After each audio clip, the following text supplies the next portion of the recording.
We're in for a wild night.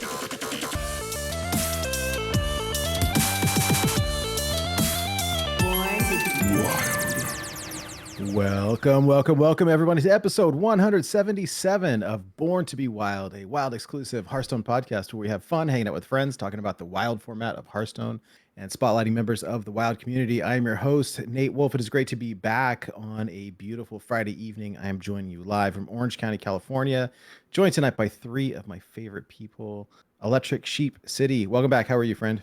Meowdy. I'm doing pretty great now. Definitely was a wild ride getting here, but now we are here. Hydra, how are you, friend? Great, to be honest. I'm doing very well. I'm stoked to be here. Friday night's always a great night to hang out with my buds. And I want to introduce our special guest that we have this evening, returning special guest, LaboreSangre. How are you tonight? I'm doing excellent, guys. Glad to be here. Welcome back, man. Long time no see. It's great to have you. Yeah, it's been right around 2 years. I think it's like 2 years and 2 months. So it's definitely a good time to come back. Well, apparently we need to have you on more. This is the way. So before we dive into the show proper, we have a little bit of housekeeping to do. For those of you joining us for the first time, welcome aboard. Let me briefly explain how the show works. We record this podcast live every Friday evening at twitch.tv/borntobewildhs, and the video version of this podcast is then posted to YouTube shortly thereafter. Audio versions are also distributed to all of the podcast apps. So however you are watching, listening, or absorbing via osmosis this podcast today, thank you. Yes, you. All right, everybody. Thank you for being here, especially those of you joining us live on Twitch. We really appreciate your support. You could be anywhere this Friday evening, and you chose to be with us, so we really appreciate that. Wanted to give a big shout out to Shokunin and to Armorn and to our other patrons. We really appreciate your support. If you are somebody who enjoys this show and would like to support us, there's a few ways that you can do that. Many of them are free. If you want to like, comment, subscribe to our stuff on YouTube, that helps other people find us. Also, if you, whatever podcast app or platform of choice, if you want to leave any sort of likes or comments or reviews, that helps us as well. We are on many different podcast platforms. And so, yeah, any way of reviewing always is really nice. If you're somebody who uses Twitch a lot, we do have some emotes that you can unlock. There are some free ones that you can get just by following the channel. There are a few more that you can get by subscribing, which is also free if you use your Amazon Prime. We have a couple really cool emotes. And yeah. Lastly, we do have some merch on our website. If you're interested in a Born to be Wild t-shirt or a hat or a toque or anything like that, we do have some things. They're pretty cool. Our website is borntobewildhs.com, and we've got links there to all of our past episodes, both the like the YouTube versions, the show notes. We've got our past listener series matches, the cast matches, a bunch of parody songs, and all kinds of stuff. If you're interested in interacting with any of us personally, we do have a Discord channel. It's free to join, and it's a really fun community of friends that we've made from across the whole world. It's really fun. We have a lot of fun there, sharing deck lists. We share the news, some real life stuff, and we have some Marvel Snaps up there as well. So yeah. Anyways, yeah, thank you all for joining us. It's super cool.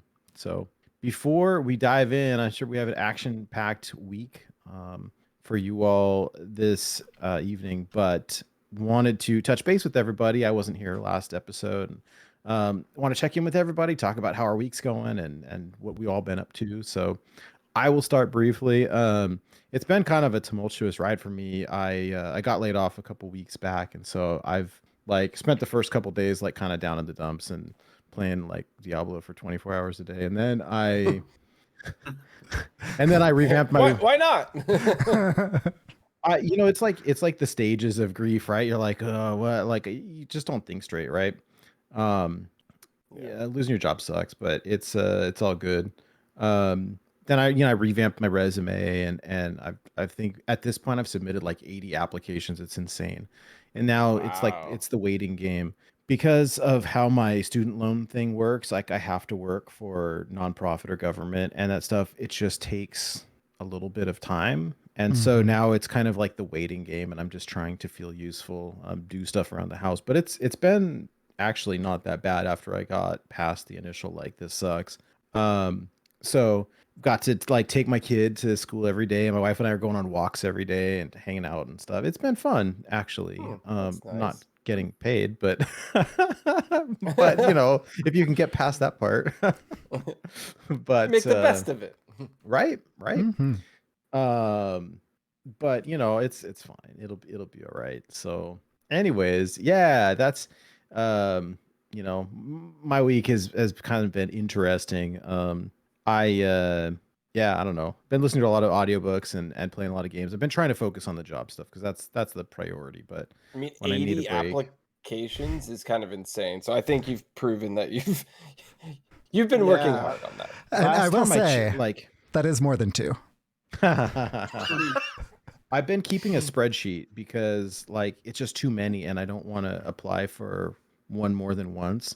Like some of the government jobs like use the same portal, but but like there's a separate federal portal and state portal, or like anyways, it's all.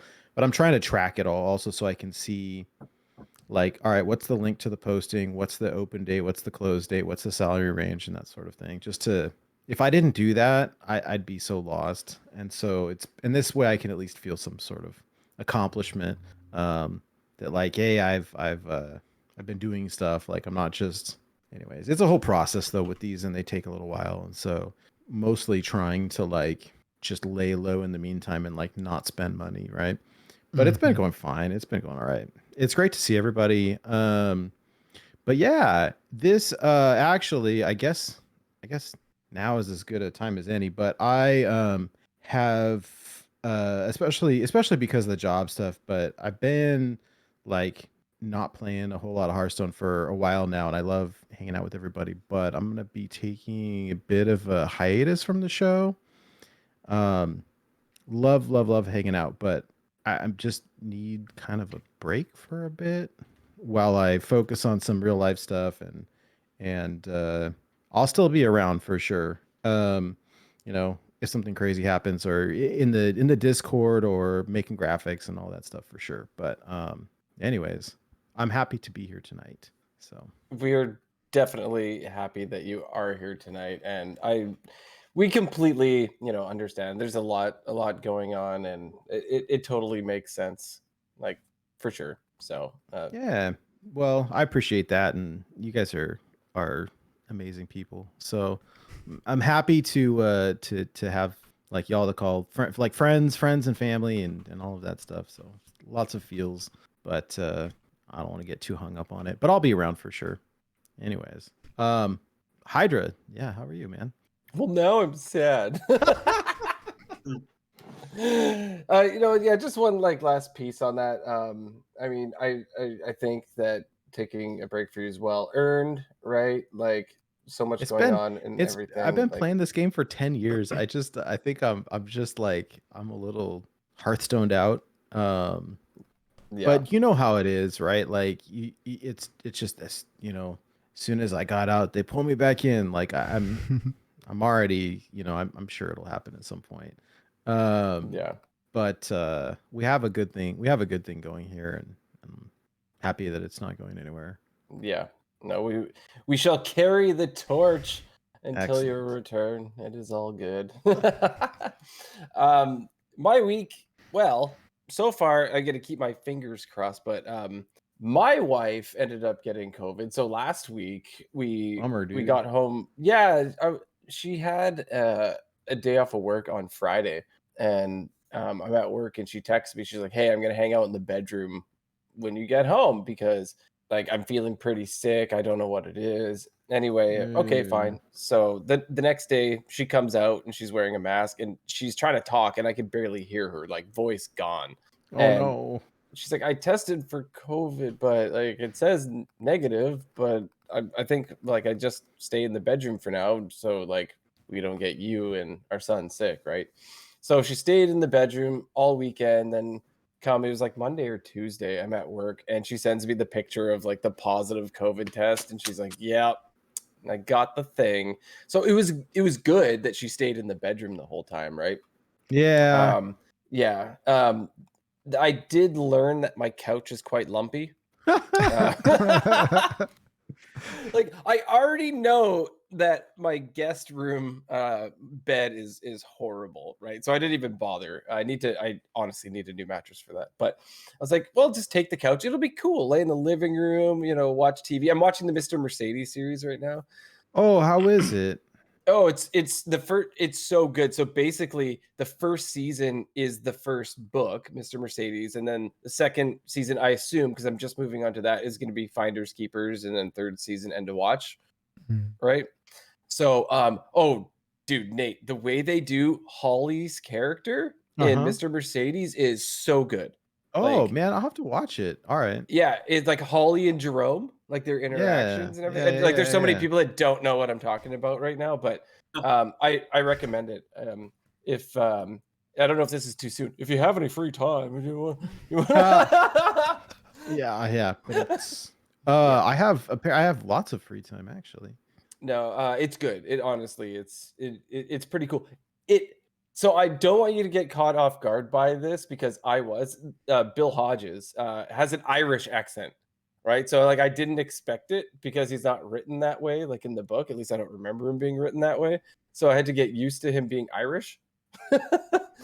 Oh, all right. Well, but other than that, no, it's and you get used to it right away. It threw me off at the beginning.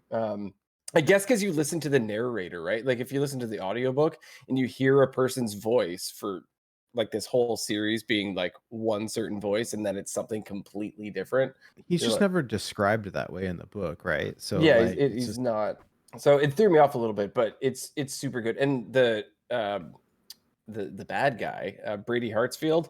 Yeah. Oh, he's done so well. Oh, nice. All right. Yeah. Yeah. So you should watch it. I believe I'm watching it on Disney Plus. So Disney Plus? Yeah. I know, weird, right? Stephen King series on Disney Plus. That's weird. Where she goes these days.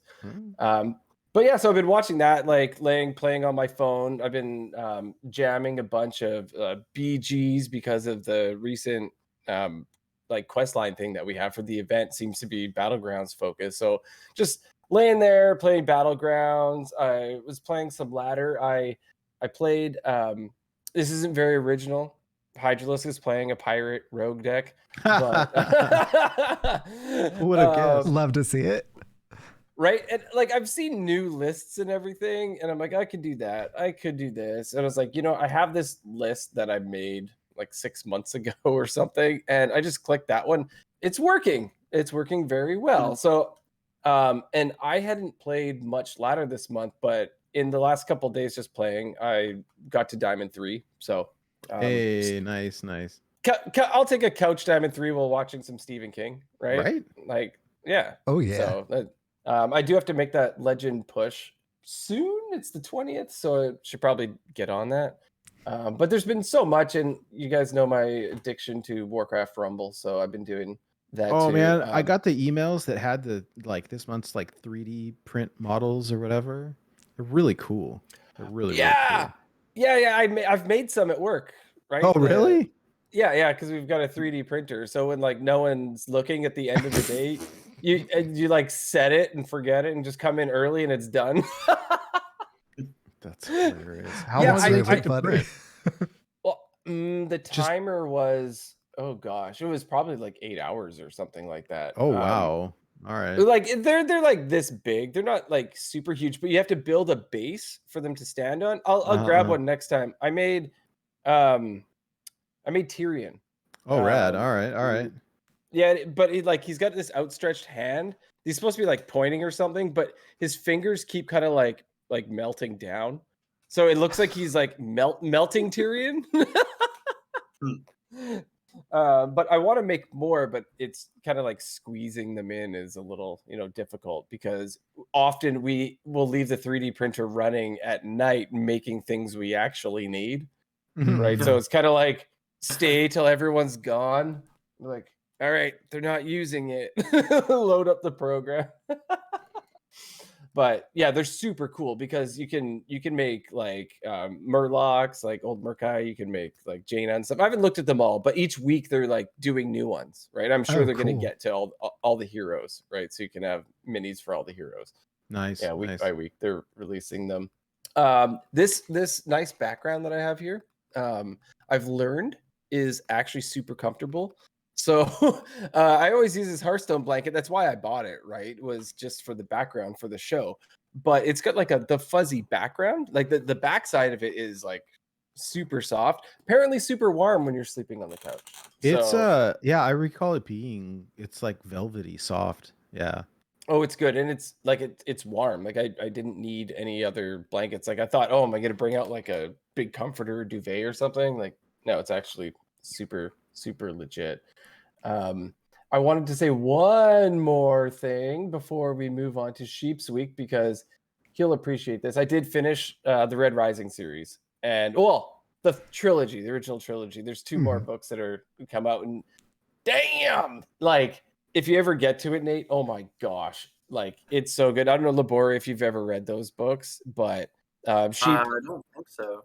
He recommended them incredible. to me. Yeah, it like super good. So I will eventually move on to the ones after the trilogy, but I gotta get back to my Stephen King. So I'm doing that, and I'll get to the other ones soon. But did you finish Holly? No, I'm not done Holly. I haven't been reading since I've been on the couch. You and I can talk about that later, but I'm like, yeah, later. We'll do it later. All right. I'll derail the whole thing. Sorry. Yeah. No, on this episode of Stephen King, we're talking about Stephen King. Yeah, like we've never done that before. Nate, maybe we should wait. The three of us could start a Stephen King podcast. To be honest, we know enough about it. I'm telling you guys, the Nerd Dad podcast. Could be a segment on the Nerd Dad podcast, right? All right. Well, and this enough week's about Stephen King corner. Stephen King corner. It could be a whole thing. It could. You know what? We'll talk about this a little bit later. I don't. Nate keeps throwing it out like Nerd Dad podcast, and I think we could have like a Star Trek week where we bring on like Mad at Arms. Mad at Arms loves Star Trek. Yeah, right? Like we could have like retro video game week, right? Like, it could be a thing, right? I think it's a thing. We'll talk after. But enough about me. Electric Sheep City, how was your week? Yeah. First, I didn't say anything when Nate was making his announcement because I was kind of composing myself. Like I've known for a little while, but you know, it hit me harder like hearing you say it on the show. So Nate, of course, we're just keeping the seat warm for you. Definitely not like a goodbye. We still talk on the regular and will. All the time. Yeah. But just hearing you say it on the show hit pretty hard. So just wanted to acknowledge that and say that we will miss having you on every single week while you're on your hiatus for sure. Thanks. My past, hopefully I'll land something new soon, and everything will sort itself out, and everything will be roses and rainbows and all that again soon. Yeah. Very much agreed. That is definitely the hope. My past couple weeks have been like I kind of vaguely alluded to a little tough. So last week, on Thursday, my baby tested positive for COVID, and we admitted him we brought him to the urgent care, which escalated to a emergency room visit. And then isn't this like the most depressing episode ever? Yeah. Who got who sick? So a few weeks ago, my wife had COVID, right? Isolated. Baby and I did not get sick at all. And then it hit his daycare. And so the daycare is the scapegoat this time. But so, Thursday, Friday, Saturday, Sunday. Sunday, we bring him home. And Sunday, I test positive for COVID. So this Sunday, Monday, Tuesday, I was like completely out of commission. Wednesday, I started kind of like reacclimating. And, today I still may sound like I'm a little stuffy, but like I can at least mostly think and like speak without just like hacking, coughing all of the time. So, COVID's no fun. That should not be news, but that's been very exciting stuff. Brain fog, that's real. So before last week's anticipated episode, I finally hit legend in Wild with Odd Paladin. So I twist with hand buff, my hand buff on day one. Then standard, I did pure paladin. So I did all 3 paladin this time. I don't think I've ever like made a conscious decision to do like one class for all 3 game modes before, but I did this go around, and it was you just like making dudes too much. Exactly. They're just reporting that for reminds duty. That reminds me of a Craig song. I'll play it for you after the show. Little Excellent. Lamb reports for duty all the time, and he's a little dude. That's true. So I was like, what paladin deck should I use to hit legend and wild? And Odd Paladin is what I went for, and wow, it was surprisingly pretty good in the meta. Being able to have the Righteous Protector that has taunt whenever you play your what's his name, the 3/4 that gives your dudes +2 attack and taunt. 2 Boom. arms, man. Yeah. And then there's also Level Up, which gives everything Or Horse Rider. +2. Yeah, that one. Oh, I was thinking Quartermaster. Yeah, Quartermaster. which we do run, but unfortunately, Quartermaster doesn't give taunt. You're right. And then Level Up, because taunt there too. So Questline Druid. Nope. I print all these cheap dudes, and then they just get taunt, and then you can't hit my face.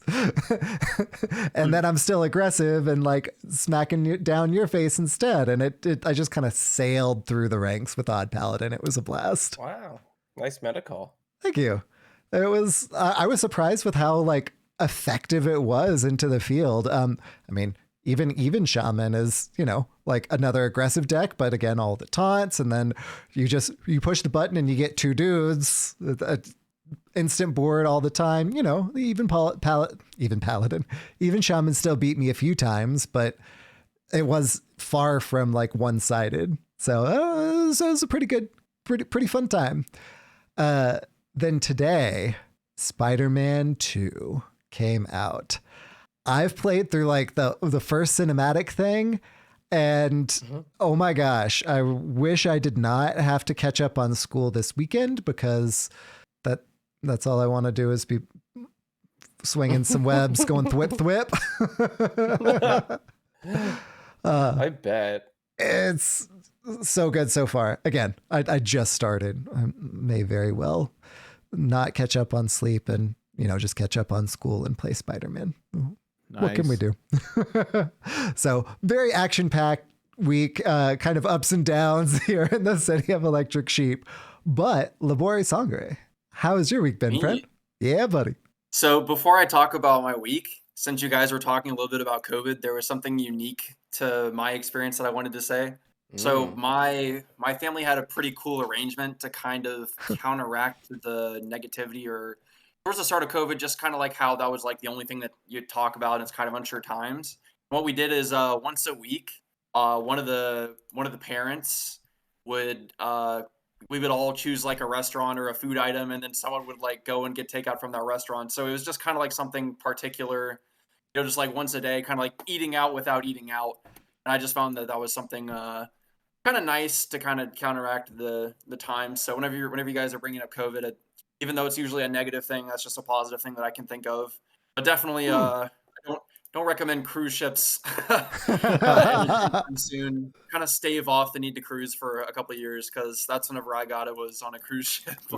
Yeah. Oh man, that's so. Oh, I can see No that. one- Like everybody no one is wearing stuck masks. on the ship for like 2 weeks together. Yeah, there's no one wearing masks, and there was like thousands of people. But could have been worse, I guess. But in regards to recent news and like this week in Hearthstone and everything, just like Sheep, I finished the Twist Standard and Wild Legend. This was my first time doing it in a minute. So that was kind of nice. And last month was my first time playing Twist. I'd never queued up Twist before. So it was kind of nice to have a multiplier for that. But in regards to decks, in Twist, I did finish off the climb with hand buff. I think I was running like 33 cards, some weird split, 32, 33. I made sure to include Don Honcho, and I even threw in 2 doppelgangsters. That's why I think it's 33. I made sure to put in those 3. So it was just really fun to put in those cards there. But I started the climb with I call it Zombie Fish Paladin, but it's Anyfen Paladin. I mean, but I love it. It was a lot more fun this month to run 40 cards as opposed to last month to run 30, because you can run N'Zoth and Death Rattles with 40, where you couldn't really do it with 30. Because the Death Rattle package it's not too hefty, but it's enough to where you can squeeze it in with 40 cards. So that was a really nice, more fun addition to Twist that made it worth playing all the way up until like D3, where I finished off with hand buff Paladin, which was pretty smooth sailing. I dropped a game or 2, like it flew by where I was kind of hitting a wall. And that's it for Twist. Standard, I played aggro deck simulator. I went through different decks I brought for THL. So for example, there's like a weapon rogue. There is a pure paladin list that's pretty aggressive that I brought.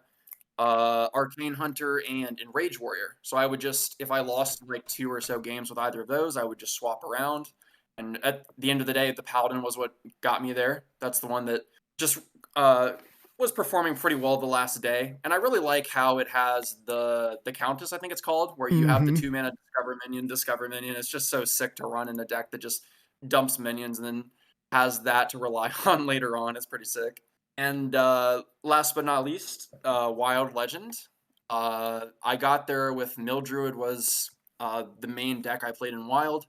Kind of been like the go-to Wild deck for me. Something notable about my list is I'm running Fizzle right now. So you fizzle, you get a photograph, so you can get extra like naturalizes or extra dues, extra armor. Just very, very fun. At first, I was running it in my ETC, but then I decided I was having too much fun, and I would almost always pick it anyway, even if it wasn't correct, just to have fun. So I put it in my deck, and now I'm running in my ETC. I think I was running Floop. That was something that was fun, but it's like an extra idle Floop, and we'll just say Lotha. But just some Floop picks and deck tech choices that people aren't really trying out that I had a lot of fun with and managed to get there. That was kind of my goal in Wild, was just improving Mildruid and just becoming a notable Mildruid player was what I had been up to. And that's my Hearthstone week. My IRL week, the coolest thing that happened was I was trying to do something nice for my parents. I bought they're building their basement right now. So they're going to have a ping pong table. So I bought them ping pong paddles, but it's nice. they're from Finland. So that was kind of cool because it's all the way from Finland and it took a while to come in. So they're kind of actually nice paddles, like a little over $100. But it's just something that's really cool. You know, you don't know anyone that has really nice paddles. Just a nice, distinct thing. You know. Have they yet to finish a game? That's hilarious. No, I remember you used to stream We need a laugh from track. their basement before, right? Yeah. That was so it was in the basement. It was an electrical closet, and that was at my parents' house.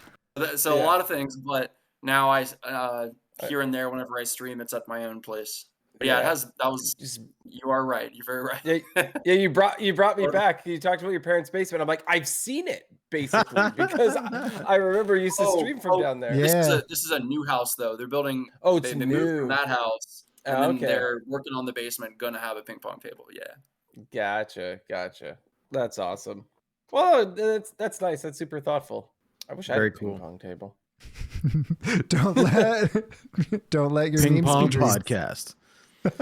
Ping pong podcast. podcast. Are you good at A ping pong cast. Corey? I'm above average.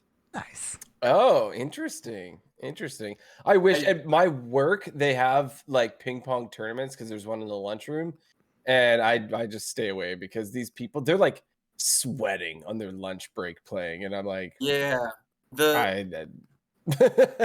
Ping pong and biking are things you kind of try out when you're younger, but whenever you're older and you try it again, you're like, wow, these are amazing. Like biking is literally just like premium running. Like you can travel farther and faster, and you'll sweat just as much to get the same exercise. And then ping pong, I mean, same thing. It's just really fun, and you're not running as far as tennis. It's really something you try as a kid, but you really realize you enjoy it still as an adult. Cool. Yeah, buddy. Well, Labore, is there anything else you want to talk about for this week before we transition into the news? Yeah, so a couple of things I wanted to talk about, just since it's been 2 years and a couple months, a couple of things I wanted to go over that have happened in the time since. Mm-hmm. Yeah, I guess so. Hey, Maybe something happened, Not that anyone's counting. Educated guess. But yeah, first off, and I think there's images for it as well. Mm-hmm. Back in November of 2022, so I had a really good month in November and a really good month in December, but we'll get there. So I had never been top 10 before, and I was kind of playing around with different ranks. Usually I play Wild, but I was just kind of trying other ranks, other modes, and I got around to playing Classic. And even though, as it says in the very last sentence there, climbed on 4 times this month, so 4 times multiplier, pretty new to the format, was just really enjoying it, getting a feel for it. I was playing Aggro Rogue, which was a deck that literally no one was on, because every time you see a Rogue, it's guaranteed Miracle Rogue, because that's what people were obsessed with in the format is Miracle Rogue. Well, if Aggro Rogue just beats Miracle Rogue, like your average Miracle Rogue player, and you're catching every single person by surprise, it just worked really well. That month, I ended up, even though I'm rank 1 in the picture, I ended up finishing rank 2.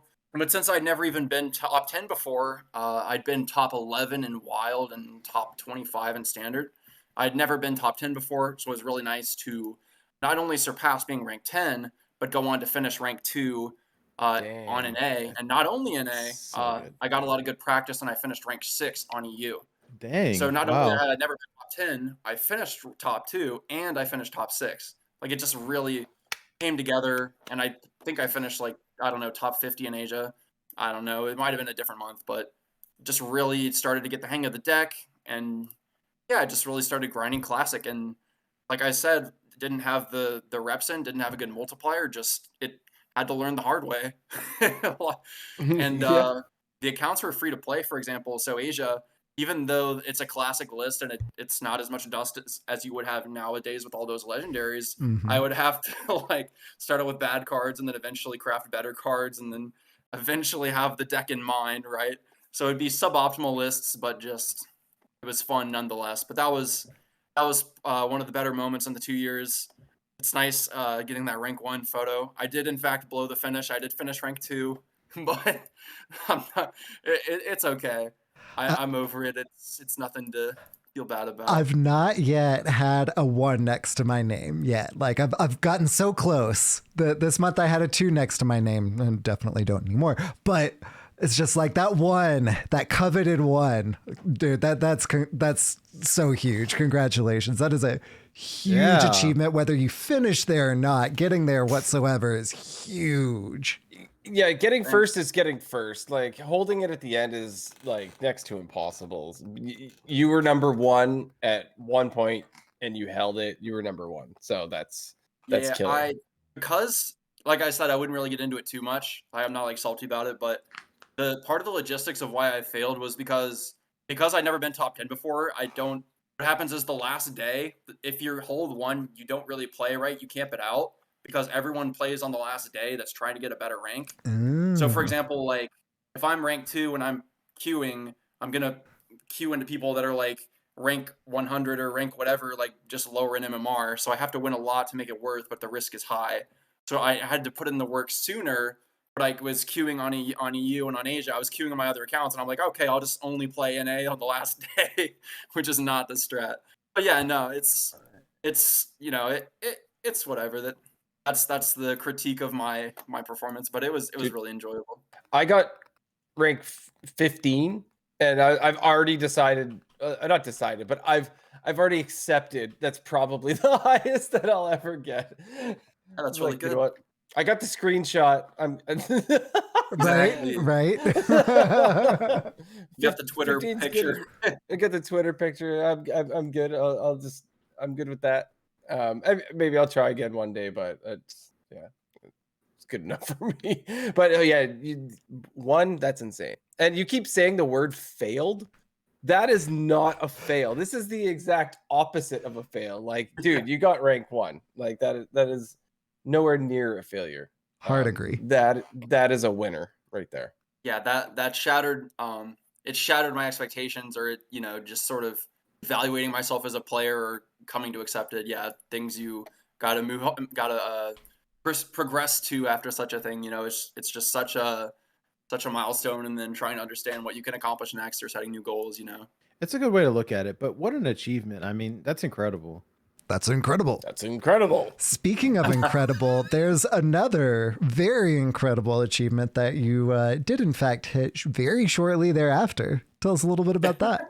Yeah, so like we talked about, the first achievement we just talked about was in November, and I believe, November of 2022. And the next one was in December. So having itched my competitive scratch and, having gone into high gear, I decided, okay, well, if I can absolutely own Classic a little bit, let's kick it up a notch and let's try every single mode. So the funny thing was, so I had my Wild multiplier, right?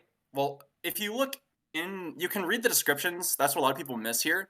It says the multiplier there and everything. Like I had the picture and I tried to make sure I mentioned the multiplier. But I ended up getting Legend on every server in every mode, which was a lot of... Holy cow, man. In 1 month. I like when I saw this, when you tweeted it, I added play Hearthstone. I was like, they have to see this. Like, I don't know if anyone else has done this before. Like, it's insane. That's the thing. It should be the world first, but it didn't spread like wildfire. I mean, it has like a certain amount of likes, but it's not like I'm in the Hall of Fame, it's under, what's the word? Underground, under hero. I can't remember. It's the word, but it's underrated achievement because nobody knows about it, right? Like that's why. Yeah, exactly. Like, I was trying to like retweet it and like spread the word because it like blew my mind. I'm like, has anybody done like 9 legends? Like, the funny thing is, if you look on, I haven't looked at this in a while. I think it's the EU server. Yeah, the EU server. Look at it where it says Wild. EU server Wild 2 times climb. They were nerfing Disco Lock. They were banning the card as I was still playing. If they would have banned it, I probably wouldn't have been able to get Legends. So I was literally like last minute grinding because they were about to ban Tome Temper or change Cataclysm or something like that. Like it was like absolute last minute. And that was the only deck because it's free to play. That's the only deck I could craft. So that's all I had. It was all or nothing on beating the timer. It was the same day I got there. But as you can tell, North America, there's times 10, and times 11 in Classic. So that server was, I mean, fairly easy, the actual good multipliers. And then EU, you have 2 times climb and wild. So I had to craft Disco Lock and play so much Disco Lock because the deck was relatively cheap. I did bring Death Knight back then because it was cool, but it wasn't really great. It wasn't great like whenever they posted the Construct order. The reason I laugh is Frosty K is what's listed there. By the way, cool. It was like a hipster deck. It wasn't meta, but it was good. But people didn't really catch on to it, so I brought Death Knight in every mode and managed to hit Standard Legend there. The hardest one was probably the Death Knight, the 2/9 climb. The 2 times climb with Death Knight, just because there was so much Druid at the time gaining armor, and it was just really hard to close out the game. And they would play the Anubarak, and then your portrait would explode shortly after. So it was just kind of a race, and it really felt like you failed to outrace them most of the time. Yeah, I mean, it's something that happened. It's hard. That's kind of another moment where I peaked, right? I went really high ranks, and then I went wide, just getting in a lot of reps, playing a lot of games. I haven't really set, ever since these 2 months, I haven't really set high goals for myself yet. I don't know. I've just been getting Legend and having fun since, those months was a lot of games and a lot of effort, and I kind of proved something to myself and others. So I just kind of been enjoying it since, I haven't really found a deck that's really worked for me yet, or that I really want to push out. So that's something that I'm kind of looking forward to, I guess. But just something that happened that was really worth mentioning and kind of cool. Absolutely. And Definitely cool.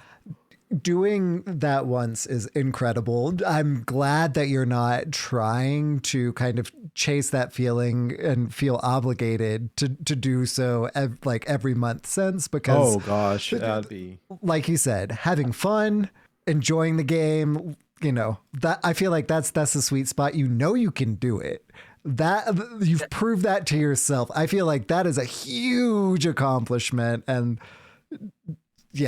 trying to do it out of obligation would probably just make you miserable. So I'm glad you're not trying to do that too.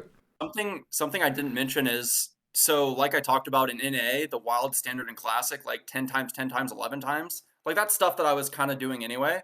And then like Classic and Classic, since we talked about the month before doing good finishings in Classic, essentially like there were 5 of the 9 that I already was kind of playing and getting to Legend just because I was having fun.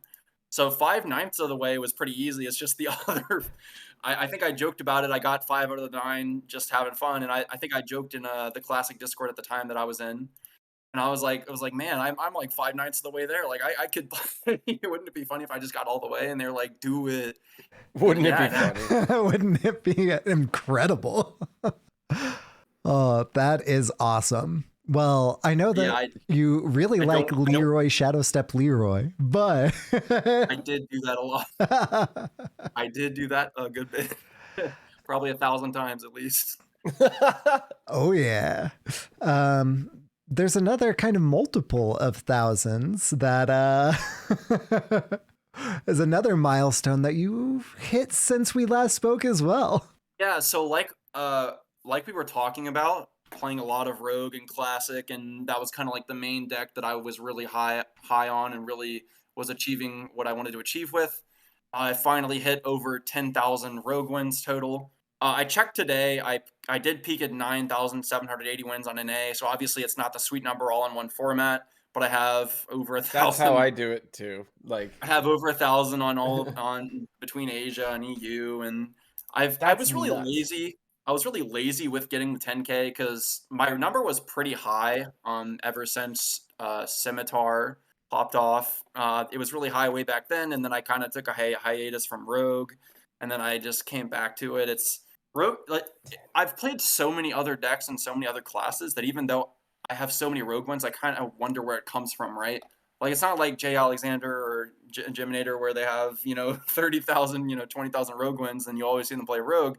It's like I play a Rogue, and I have 10,000 wins, but I often play literally anything else. Like I'm not only a Rogue player. It's just interesting that the wins kind of came from somewhere, I don't always play Rogue, but that was something cool to celebrate as well. No, that's ridiculous. Most people don't even have 10,000 wins. You have 10,000 Rogue wins. Like that's crazy. No, that's awesome. Well, it shows you really enjoy the class. Like if you got there and don't know how you got there, that just means you're having fun, right?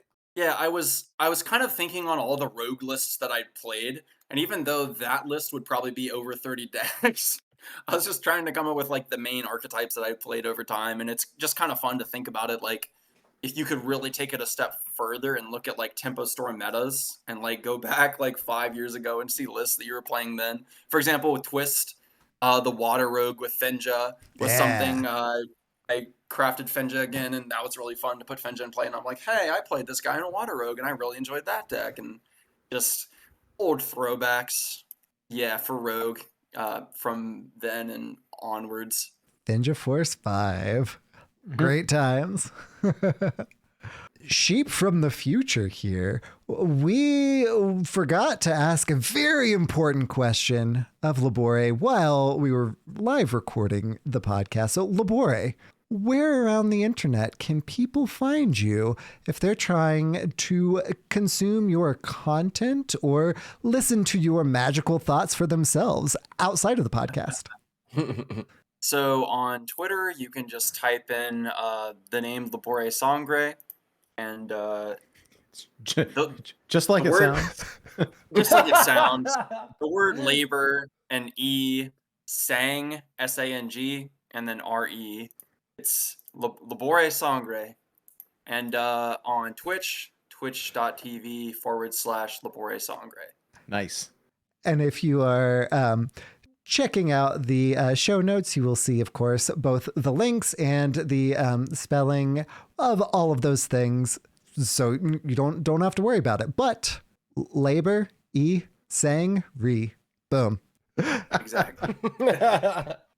Catch him out on the internet. Okay, bye.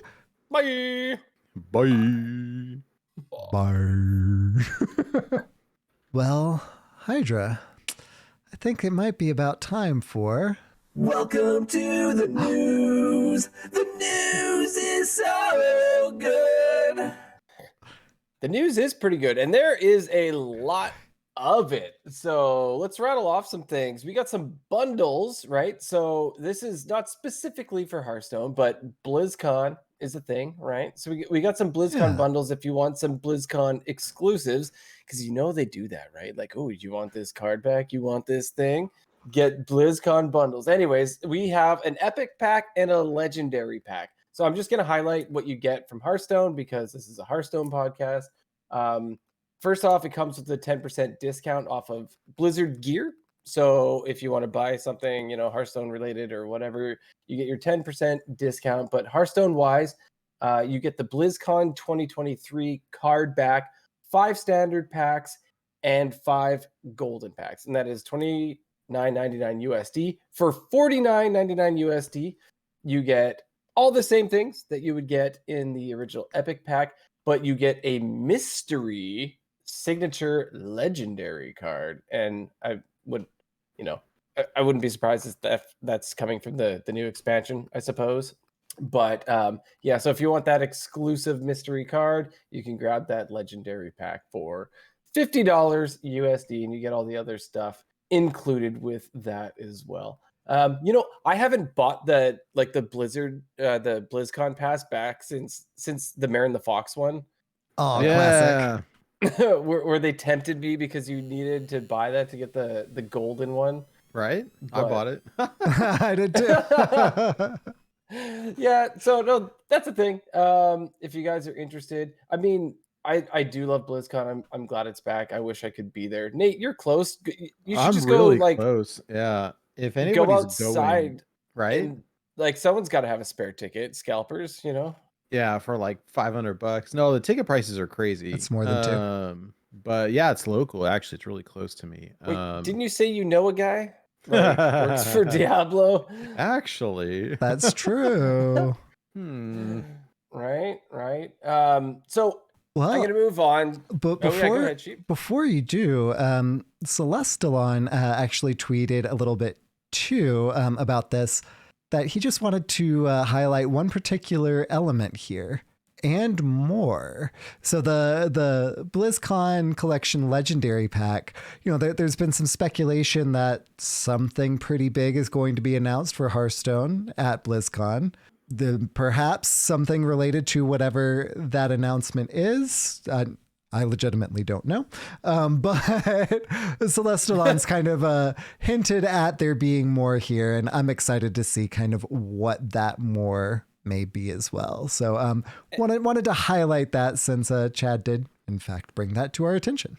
He didn't just say and more. He also put a bunch of those giant eyeballs there, Yeah. you know? So, like, it's not like and more, like, oh, yeah, we'll give you a couple of rares, right? Like, no, and a golden common.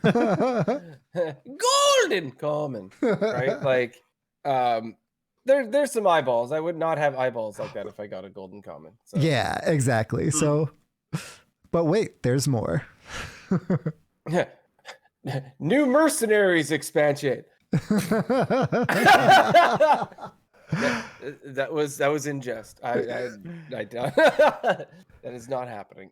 So anyway, there's been a lot of complaints about bots. Our buddy Swagwar, he talks about bots, right? Like there's bots on the ladder, and we're not talking about the bots that are there when you're at the super, you know, low ranks because they're trying to, like, those are Blizzard bots. They're trying to just, you know, make sure you get games. There's been a bot problem botting. I'm sure you've noticed them. I've seen them, especially when I played on not so much NA, but I've saw them like back in the day on the other servers, like EU and Asia. I've seen so many bots, right? But we did get an update, and so coming from know I'm saying the community manager. I love that name. That is like amazing. But it's the update on actions against unauthorized bots, October 2023. I'll just quickly read what they wrote. Back in August, we gave an update on the increased actions against the bots this year. As promised, we've kept up the fight, and we wanted to give you a quick update on how it's going. In August and September, we banned 66,945 bot accounts. That's a lot. That is more than 2. Nice. That number is just the amount banned for botting activity. That is not all bans in total, right? So for language or, in like offensive names, we continue to evolve our methods and act against these types of unauthorized bots, and we'll continue taking regular action against them. That's a lot of botting accounts. It's huge. And think about it. They have to verify that these accounts are botting, right? Like they're reported. So there's some sort of, they're just going to willy-nilly ban, accounts just because they're reported. Like I could verse Sheep on ladder and report him as a bot, but they're going to look into it and make sure Sheep's not a bot, right? So I'm sure there's a whole verification process going through QC or something, like making sure that these are actually bots. And almost 67,000 confirmed. Like you said, Hydra, they have to confirm those before they like take additional action. How many of those like did they end up tossing out because they weren't confirmed too? That's a huge lift by the team there. And I for one really appreciate like them getting those non-Blizzard bots out of the game for us. Right. No, that's crazy. So like, thank you. Like it's something that people have been reporting for a long time. And I will tell you, like when I ran into all those like, control warrior bots that all they do, like usually like 10x on Asia or something like that I'd be playing, like they are roping every turn, armoring up, playing a taunt, and I'm like, really? Like you're gonna make me play this game? I'm on a win streak. You just see him like trying to hit the button repeatedly so that it doesn't just automatically go to the rope. And you see it happen every single time. And the thing is, you will beat them every single time too, right? Oh, yeah. You just got to stick it out, right? It almost doesn't even matter what deck you're playing. Like you're gonna win. It's the matter of time, and maybe they're hoping people will just concede. But yeah, they're getting their XP in. Mm-hmm. Labore, you were talking about you got 9 legends, right? Like did yeah, there are a lot of bots. There's a lot of bots, right? So Classic had a pretty big botting problem, and the botting problem was if you were on the climb to Diamond 5 and or we'll go as far as to say to Legend, like 80% of your games, if not more, would be against actually Zoolox, because that was a deck that people botted a lot. That's what I But saw another too. thing that was botted slightly less frequently, but you would still see in like top 200 Legend, would be like control warriors that are botting. And it isn't as easy as they just hero power. The bot is actually like okay at the game, not optimal, but they're okay. But then, for example, the bot could play Fiery War Axe and it could hit a minion, the biggest minion, but like it would make really suspicious plays. That would make it pretty obvious that it's a bot. But the saving grace of the botting situation, aside from them being banned, like how you can deal with them in game, was if you were facing a botting Zoolock, you could actually play Hunter Secrets. You could play like Explosive Trap, and it would freeze the bot. So it would mess them up because they're not programmed to deal with that. So it's like error. So Hunter was one of my favorite classes in Classic, and so that helped with the problem. But it was very, it could be very much deterring to someone who was trying to enjoy Classic to only face, botting Zoolocks and to face an abnormal amount of one deck because that's the deck that people are botting. Yeah. I appreciate the 60, what is it, 66,000, something like that. That's a lot. So that's really cool. Huge. Yeah, whenever we were playing Classic, it was really funny. We'd play Explosive Trap. They would play a ton of minions onto the board, and then they would, in fact, swing face and actively kill their own board. Yeah, They right. would buff things up to 2 health. They had things that were 2 health and could be buffed up to 3. Nope. They just buffed things up to 2 and then swung and would kill their board consistently. It was wild. I think that was Classic. It was classic. That's true. That's true. Good point. Yo, something I only recently realized, a casual difference between Wild and between Classic, like Hearthstone nowadays and between Hearthstone then. If you have Eagle Horn Bow equipped in Classic, if you were to proc an enemy secret, you would still get a charge. Yeah. But nowadays you don't still get a charge. And then that caught me off guard one time. I'm like, all right, I'll just swing in and then I'll get a charge, and it didn't happen. So that's just something where I'm just kind of learning and adapting, but that's just something I never really realized that changed, or I got used to it being in Classic and then unlearned it, something that caught me off guard. Absolutely. Awesome. Well, let's move on to next in the news. And thanks, no more bots. I mean, there's a lot of bots still, but I'm pretty sure a lot are gone now. But next in the news, sizable chunk. sizable chunk. A message our to buddy the bots. Storm Rage, our buddy Storm Rage, who I'm sure you've heard on another podcast or two, or this one, or this one. Noticed something interesting on LinkedIn the other day. Hearthstone has a new game director, right? Like basically completely unannounced. If you look on LinkedIn, Tyler Beelman has been game director since April of Hearthstone this year. And so now we know who to blame for all of our complaints. Yeah, exactly. There's I think there's a Magic background and stuff like that dates back about 20 years if you take a look. So the guy knows some stuff. He's played some cards before, so that's pretty cool. I've seen some back and forth on Twitter, like, oh, why haven't they said anything? And it's like, and some people are like, well, do you want to get yelled at? So maybe they didn't want to say they were the game director. Everyone's gonna yell at them. No, see, this is the beauty. Like when you complain on Twitter, you use your screen name, right? You can be an internet warrior and hide behind your keyboard. But when you complain at somebody on LinkedIn, it's like your professional profile, and everyone's gonna know. Like, announcement on LinkedIn only. It has to be professional. That's a great point, Nate. Well, you can't be a troll on LinkedIn. I mean, you can, but you'll be like, you have to be. Career Can you imagine people creating like Smurf accounts on LinkedIn just to go like flame this guy? Oh no, don't do that. I'm joking. Do not do that. Nate, don't start a thing. No, I'm just saying. No, like I've been on LinkedIn a lot lately. well, Can you imagine?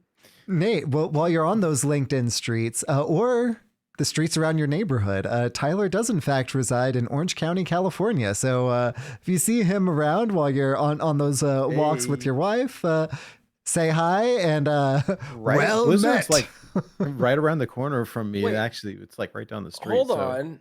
I'm looking at the picture. There's a bit of a resemblance. Same glasses, beard.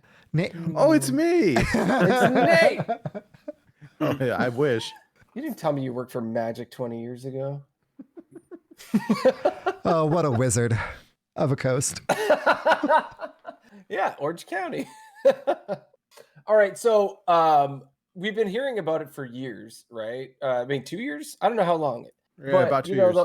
The whole thing where Microsoft is, buying Activision Blizzard for, what was it, like 78? It was like 68 point something. It rounds up to a very nice 6.9 billion, 69 billion. Like it's a ton of money. Billion.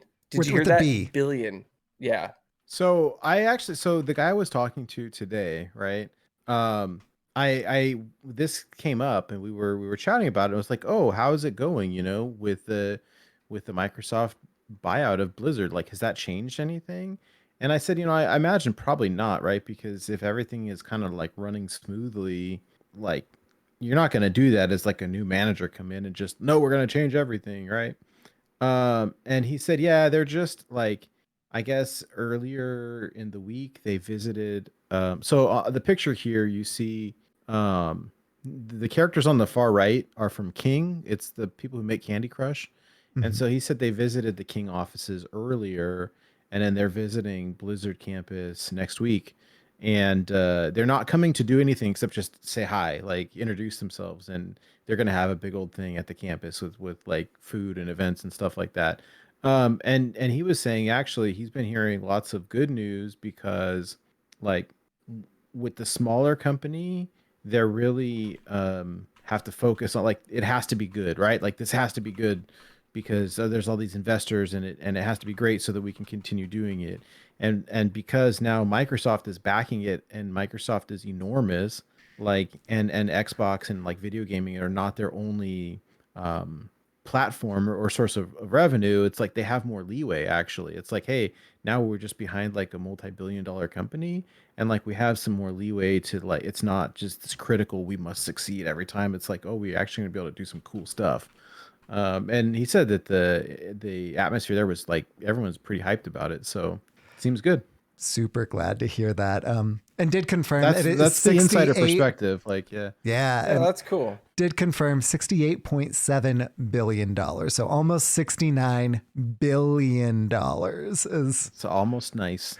only $300 million away from being nice. That's so funny. It's such a big amount, but not really. Absurd. But percentage wise, it's so small. Right.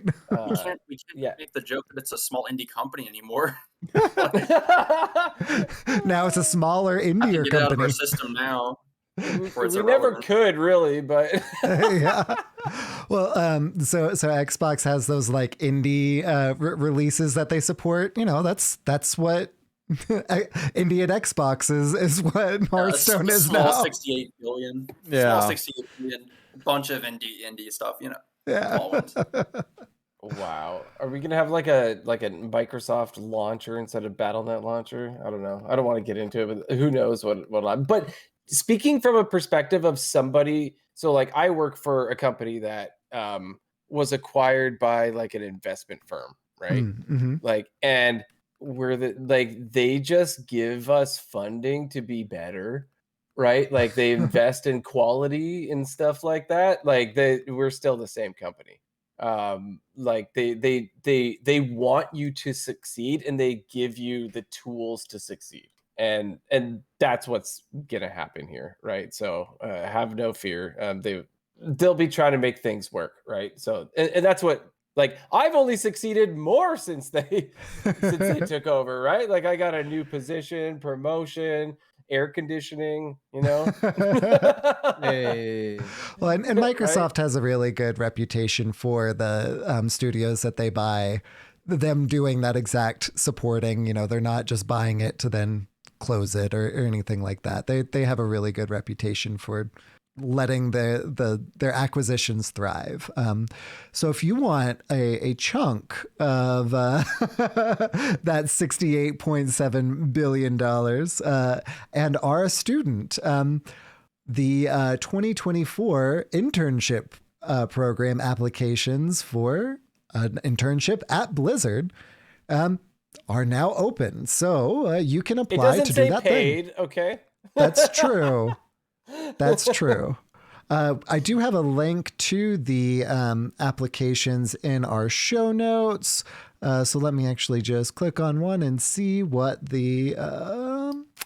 yeah, I don't see anything about compensation one way or the other. That You have doesn't to mean pay they don't them. have it. That's how they are going to bridge the gap to a really nice amount. It's the internship is included in the next mega bundle, right?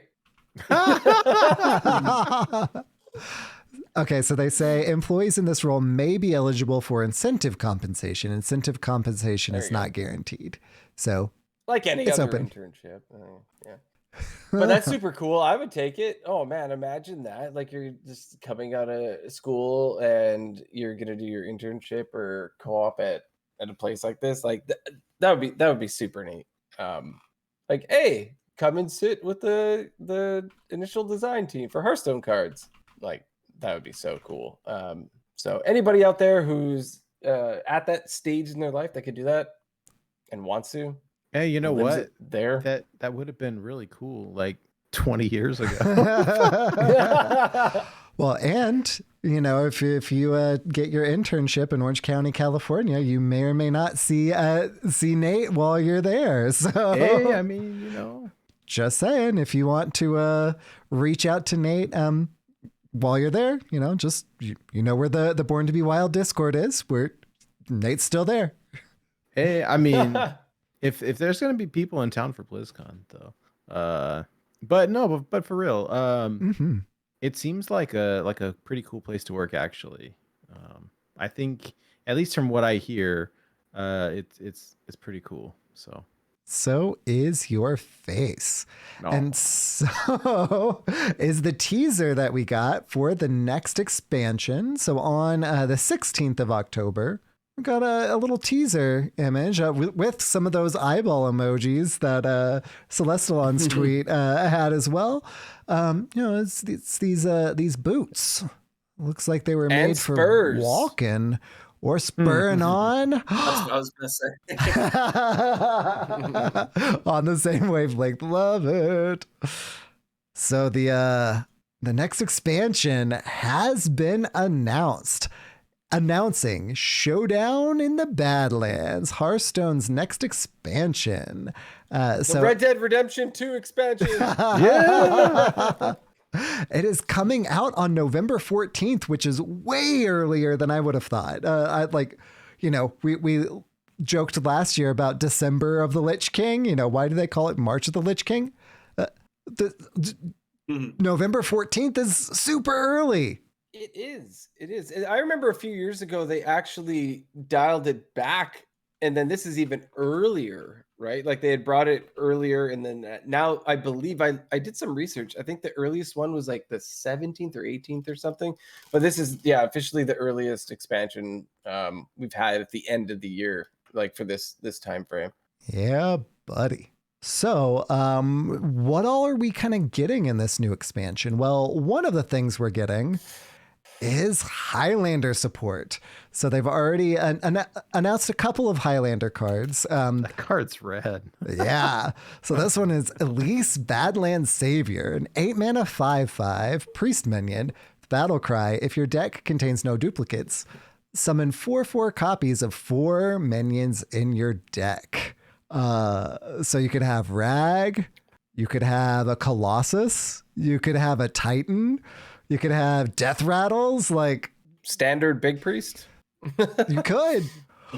It is a battle cry, but you would just, in standard, you would keep on adding copies of it to your hand for 2 mana and just infinitely summon 4/4s. I mean, of course, you can run duplicates, but Priest has enough, at least like 2 ways of adding it to your hand again. So Wild, there's like Raised Edge, so just cross your fingers.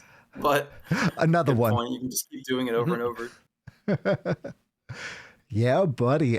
There's another Highlander card that they've already announced for us, which of course I did not pull an image for yet, but it is for Hunter. And I'm unfortunately being a little slower and should have done this before. So it is Theldurin the Lost. Battle cry: if your deck contains no duplicates, gain immune this turn and attack all enemies. So Theldurin, he looks like a little gnome who's like punching into the frame, and it seems like Hunter is going to be going for kind of like a hand or deck buff archetype, which jives completely with Theldurin, because if he, if he would pack a bigger punch, then he could just like clear the board and deal damage to the face, which would be awesome. Any Hunter support I love. I don't get to play as much Hunter as I would like, so I'm down. Definitely down. Yeah, buddy. We got a new keyword Yeah, we did. So this first new keyword is quick draw. So quick draw, to win a Wild West Showdown, you got to be quick on the draw. Cards with the new quick draw keyword get a special bonus if they're played the turn they enter your hand. Fire your cards off as soon as you draw them for maximum effect. So the two examples that they gave us for this are Dehydrate, which is a 3-mana lifesteal spell, deal 4 damage to a minion. With quick draw, it only costs 1. That's nuts. Yeah. Like it's already a pretty decent card, but with the quick draw, it's ridiculous. I like the art for the card. Yeah, Desert dehydrate. doesn't have any water. Just dehydrate. Yeah, buddy. Very good.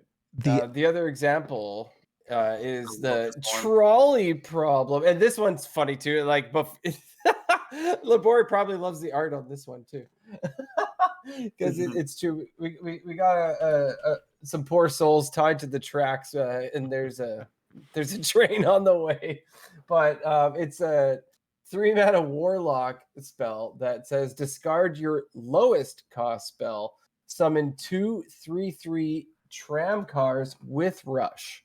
Quick draw, don't discard. Ooh. So yeah, if you draw this, it's a 3-mana 6/6 with rush, basically. and no even potential downside. Yeah. Something good. I just realized is, why is there like 3 creatures on one side and 1 creature on the other? Like, just Yeah, I change don't know. the classic trolley dilemma is a little. The numbers aren't quite adding up here.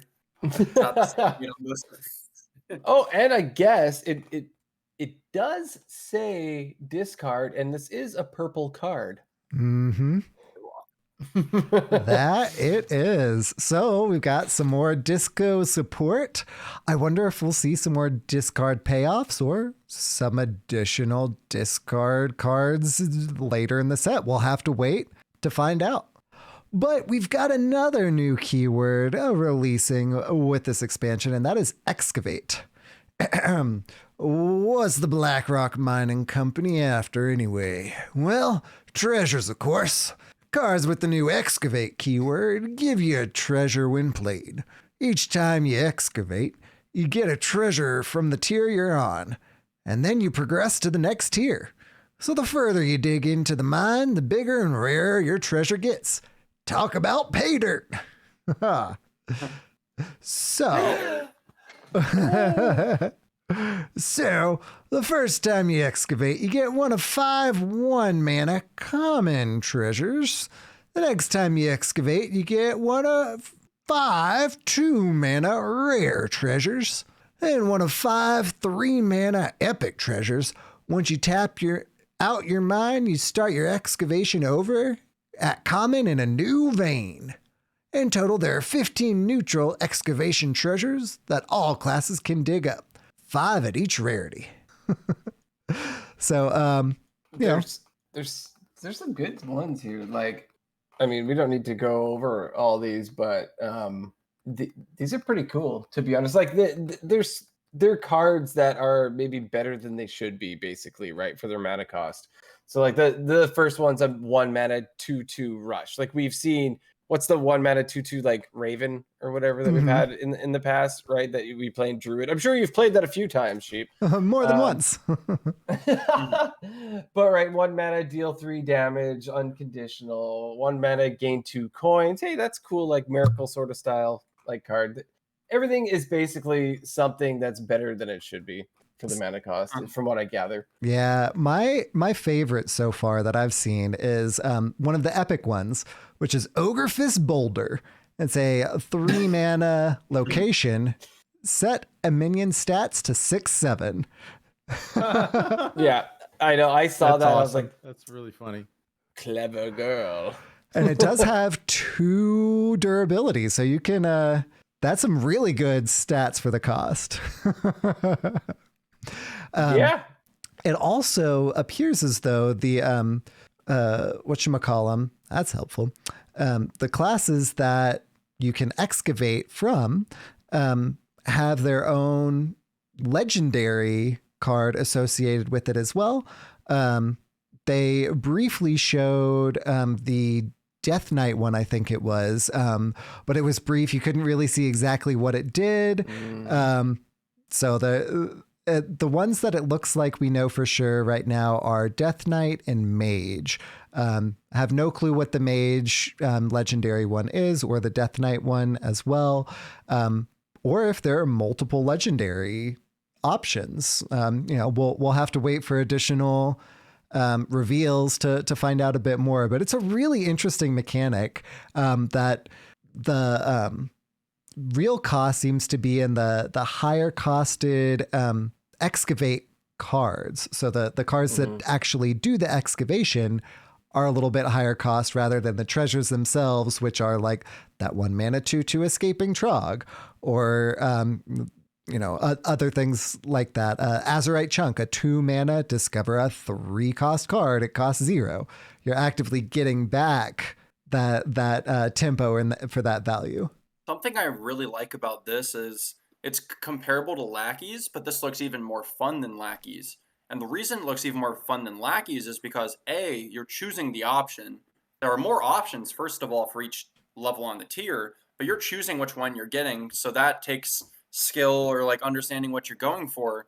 But it's not only like with Lackeys, there are like 4 or 5 options. This one, there's 4 or 5 options on each tier. So there's like 3 levels of Lackeys, and it's just really sweet. I know we could get into the debate of like discovering and value generation and all that, but for me, this just looks like a really fun way to put value into, like we just talked about, that every class has a legendary that does some kind of excavating. Like every class just has a value package now, and that's really cool. Mm-hmm. So I'm really looking forward to this. Yeah. Big agree. And I missed it earlier. It does say after the treasure area that there are 5 classes that are working with Bloodrock Mining Company: Death Knight, Mage, Rogue, Warlock, and Warrior. These expert miners are able to get even deeper in their excavations. Each of these classes have a class-specific 4 mana legendary excavate treasure that they get when they excavate for a 4th time. Eureka. So, huge. Love it. Sheep, all I can think of right now is this Western theme that we got going on. When we do the lore, oh my gosh. I'm excited for Goliath. He's gonna how he puts on his lore suit, right? Like he's gonna get in the mode and everything, and I just picture Goliath getting so into this. I'm putting you on the spot, Goliath. I'm sorry, but we're gonna have some some nice parody songs. Who knows? He's gonna bring it. He's gonna bring it all. I can tell already. Excitement abounds. Excitement also abounds for Thunderbringer. So Thunderbringer is an 8 mana 6/6 elemental beast that if you've logged into the game, you now have as part of your collection already. So Thunderbringer has Taunt and Death Rattle. Summon an elemental and beast from your deck. Not tutor them, summon them directly onto the board. So 8 mana 6/6 with Taunt, Death Rattle, oh yeah. Yeah, this is pretty cool. Has anybody noticed anybody doing anything cute with this yet, since it's already jumped into the game? The absolute best thing you can do that I've seen people talk about is pulling a King Crush and pulling a Ragnaros the same turn. That's like the epitome. Yeah, I saw Tice do exactly that in Standard. Obviously, it's Tice. Like a couple times the day that Thunderbringer, I always want to call it Thunder Horse. This has got to be a Metalocalypse reference, right? But the day that Thunderbringer was actually, put into the game. So I can only imagine if we get some more elementals and beasts, which it looks like we probably will, if there will be some even better payoffs than Rag and King Crush. I don't know if it can get better than those Titans, those classic cards, but we'll see. And of course, there have been a lot of other card reveals too. We won't dive into those too much because we're already sitting about an hour and 20 minutes into it. But check out the Hearthstone site, and whenever we have the full list of these cards, we can't wait to dive into more of them. And if you want to talk about these ongoing, we'd definitely love to plug that Born to Be Wild Discord once more, because we've been talking about these as they've been coming out in that expansion release or reveal channel there as well. Have you guys seen like what the card pack looks like yet for the new expansion? Yes. Oh, the Sheriff Star is so cool. It is so good. I just want to always have one of those packs like in my inventory. It is so cool. They look incredible. Yeah, it's gonna be one of my favorite. I don't know how it's gonna open. You know how they always have the art when they open and everything. I'm stoked for this one. It looks so sick.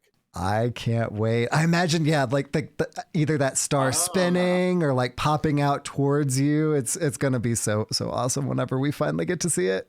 Yeah, and obviously Yeah, you it's can really pre-purchase. You can pre-purchase now if you would like already. Man, these expansions, I feel like they come so fast now, right? Like a long time ago when the game first started, expansion seemed like so far away to me, like all the time.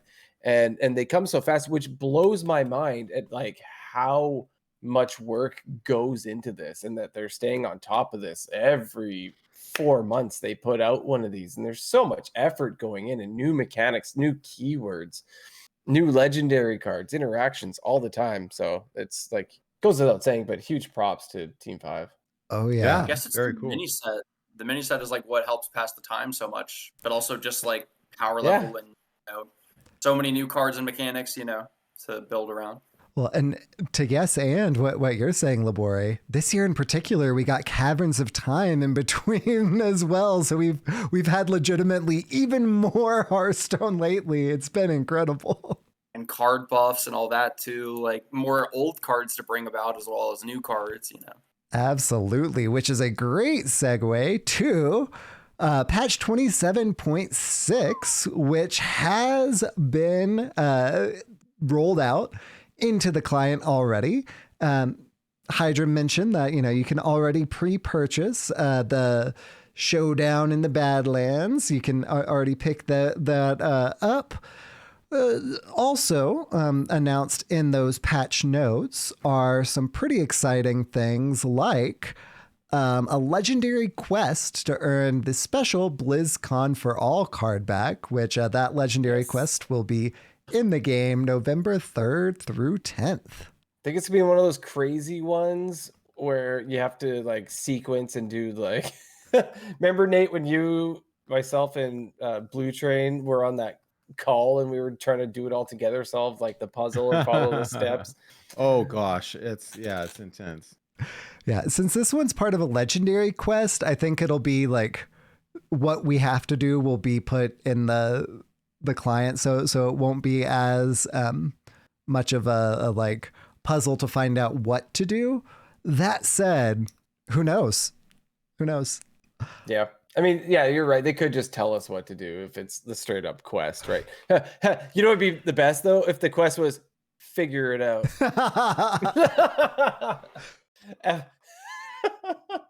They say like dig for gold, like figure it out. Or here's a shovel, go digging or something like that. Yeah. Just you have to make a deck that's only like kobolds because they're digging, right? Like you got...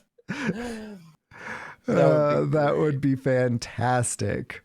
Well, we also mentioned some buffs going on, kind of briefly. That was a very well placed there, Labore. Twist seasonal update, Wonderful Ungoro. So what does a Twist seasonal update have to do with buffs? Well, in November, the Wonders format for Twist is going to be expanded to include Journey to Ungoro in the mix as well, but they already did ban the Caverns Below, the Rogue quest, which is super unfortunate. They've obviously tested it, and we're like, nope. You're not mining those caverns in Twist. I know, but it's like, come on, it's so fitting, like with the new expansion coming out, like digging in the caverns, mining. It's too bad. Missed opportunity.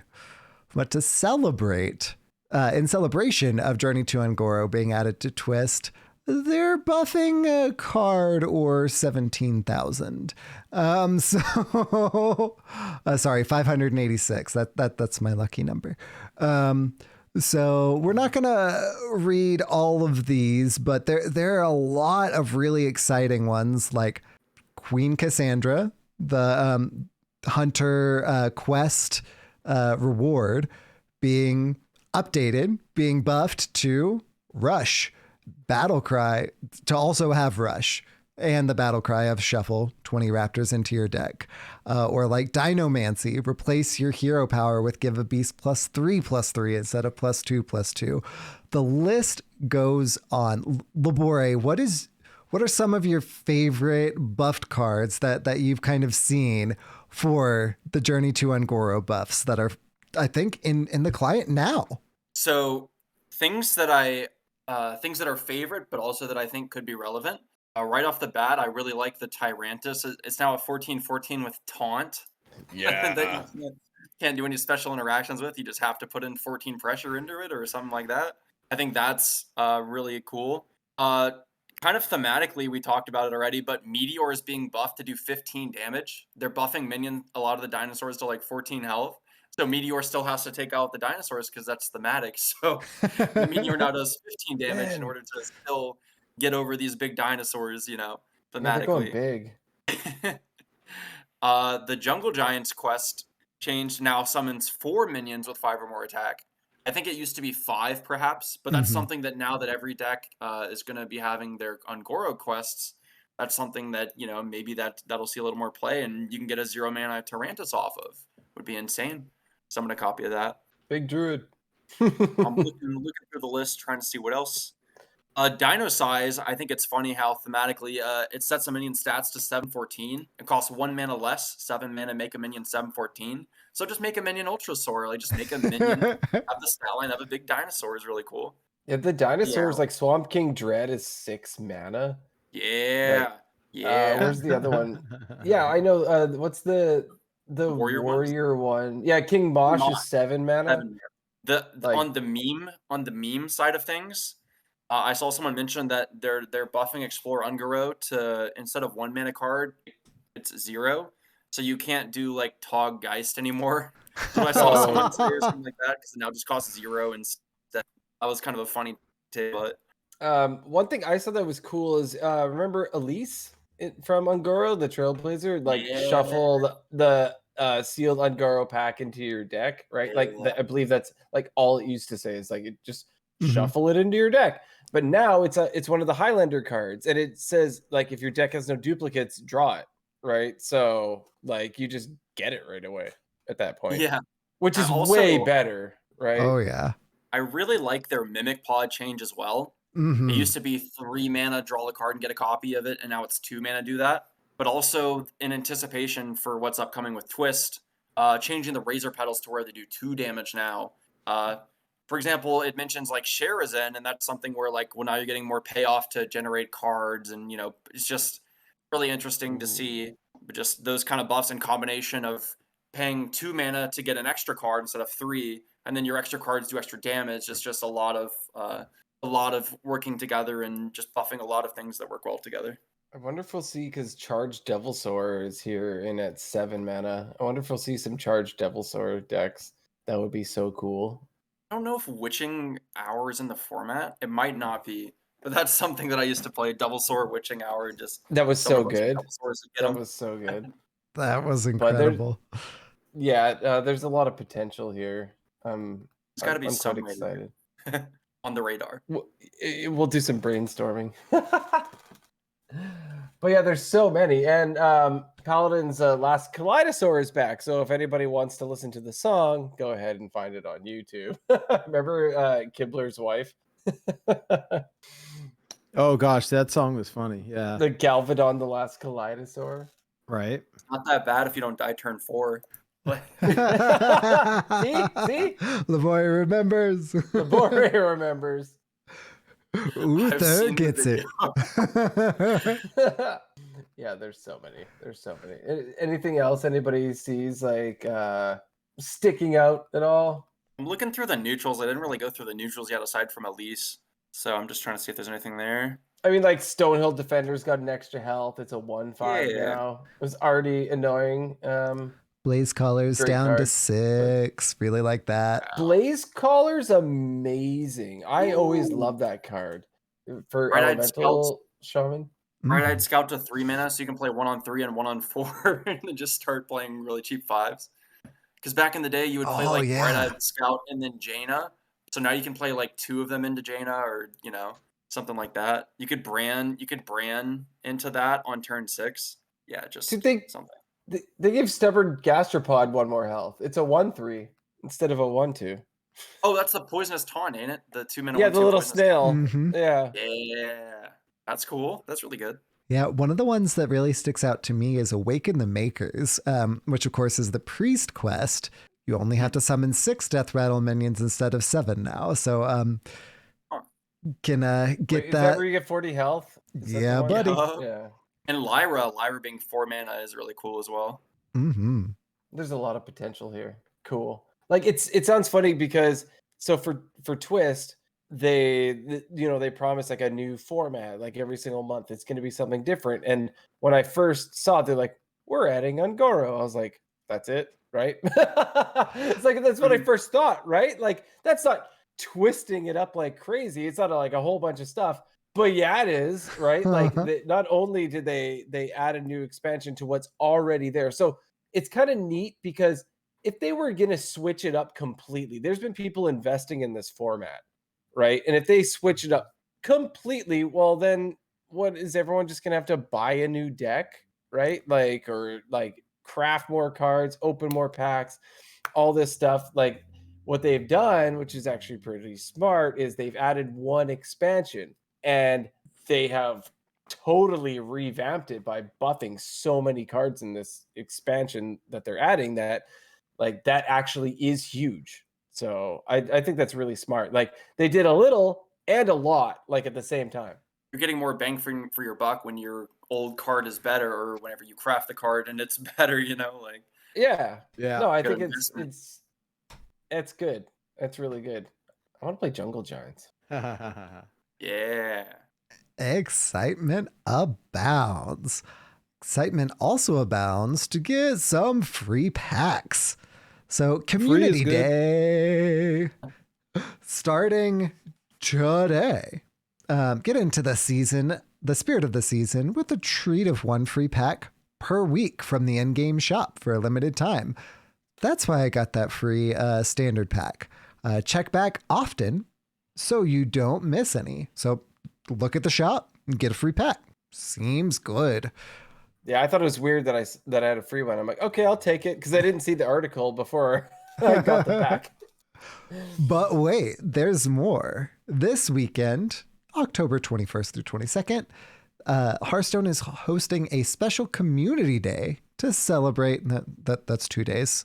I can count. They said community day. Lawyer. Starts 1 and ends the 2nd. Wasn't Amazon Day like a couple weeks? I don't know. Right. So to celebrate the announcement of Showdown in the Badlands, prepare for the upcoming Twist season and get hyped for BlizzCon.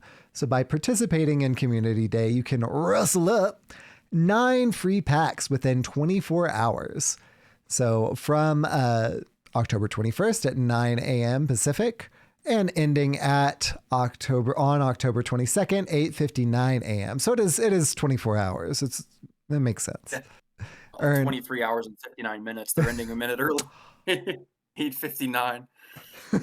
Shambles. Sheep in shambles.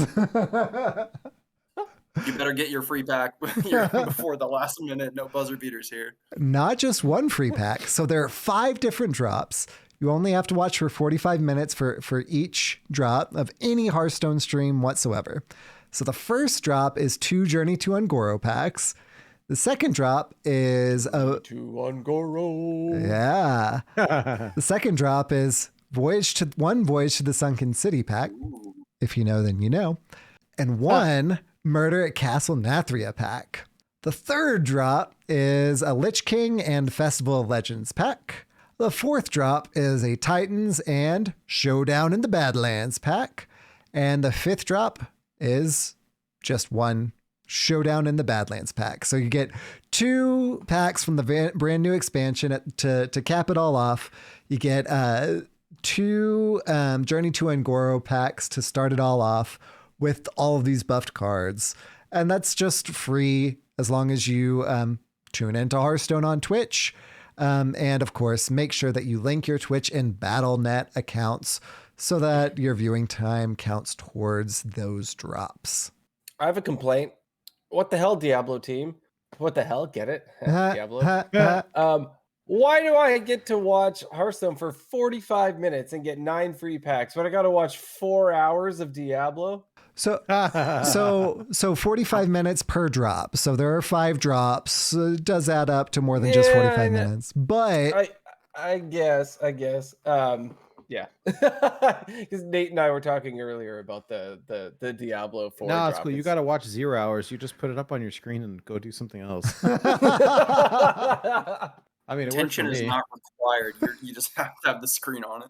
It's artificial pumping the numbers. Hey, that's how I got my Marvel Snap community drops. The shocker ones.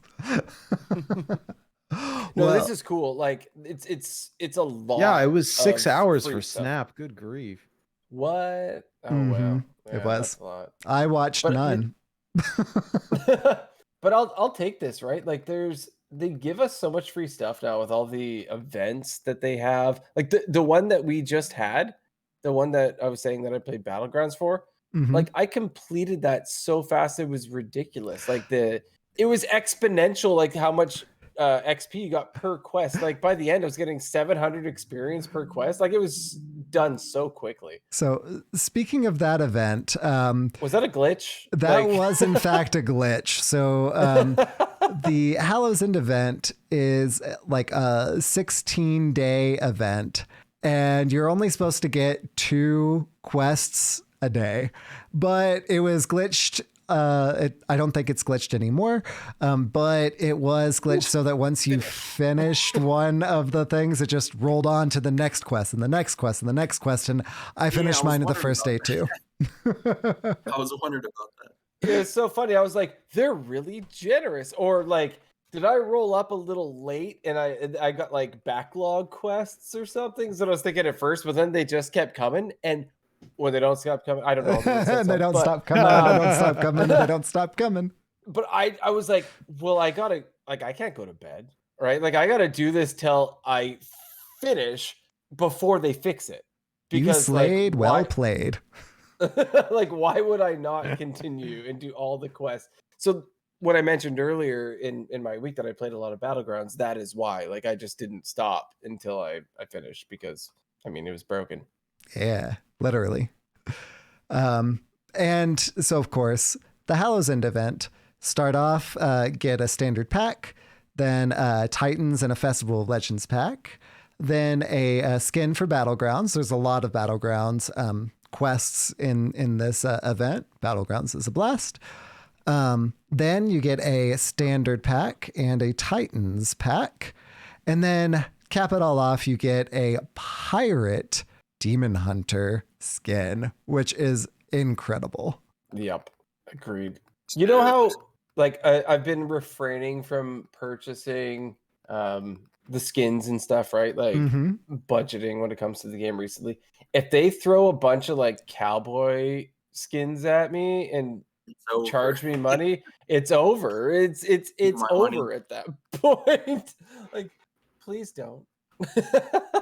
Because this pirate one, oh my gosh, it's so good. But yeah, don't throw me cowboy ones because yeah, out will come the credit card. The most powerful card in Hearthstone. Right? OP. Please nerf. Well, mass pack opening is also live in the game. So Celestalon had mentioned that it was coming out a while back, and with the new patch, it is now here. So you can open packs in mass. Ben Hearthstone, of course, has demonstrated this for us on Twitter if you head over that away. And at the very end, there is a summary of what you open, things that are highlighted in gold, if you got something in gold, things that are highlighted in kind of like a ethereal blue if you open it in signature. It just looks really cool. Really good, well executed.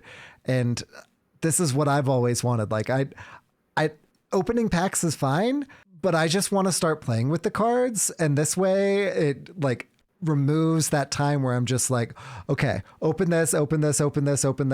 Now I can finally play with the cards like an hour or two later. No, now I can just mass pack open and play. There's definitely two different type of pack openers, right? Like there is the person who is used 300 gold and got like a handful of packs, and they're like gonna really be excited to see what's in those, right? And then there's someone who spent, like $150 on the expansion and just wants to open everything, right? Like when I'm playing on my free-to-play accounts, I'm not going to use this. I'm going to be opening pack by pack because I'm super excited to see what I get, and that's completely different than when I play on my North America account, where at this point I'm just going to click the open all, and it's like Sheep said, amazing because it is time consuming, really. And as like a father, like a husband and stuff, and you got to know it on like new expansion day. My wife's like, "Can we have steak tonight?" And I'm like, but I want to. Can you make a steak? But I just want to open my packs. I'm like, got steak on the grill, and I'm trying to like open packs at the same time. Yeah.